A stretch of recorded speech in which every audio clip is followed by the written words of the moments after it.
দুপুরবেলার মেনুতে কচু শাক আছে, একদম কী দিয়ে বলুন তো, ইলিশ মাছের মাথা।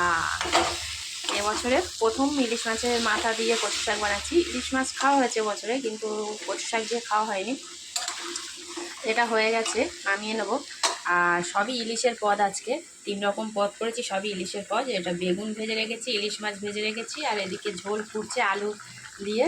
এটা ঢেলে দেবো। মানে এটা হচ্ছে বেগুন আলু ইলিশ মাছের ঝোল, পাতলা ঝোল। তো এইভাবে তো অনেকেই খেয়েছে, তবে লিখবেন কমেন্টে বেগুন আলু ইলিশ মাছের ঝোলটা কেমন লাগে। তবে আমরা বেগুন খাবো না, আলু আর ইলিশ মাছটা খাবো। আমার শাশুড়ি আর উনি বেগুনটা আবার পছন্দ করেন। তো এই হলো বেগুন আলু ইলিশ মাছের ঝোল।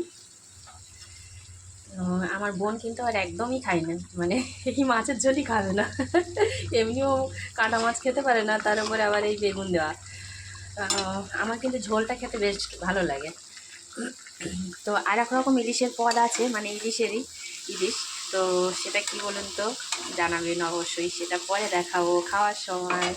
এখনকার মতো টাটা।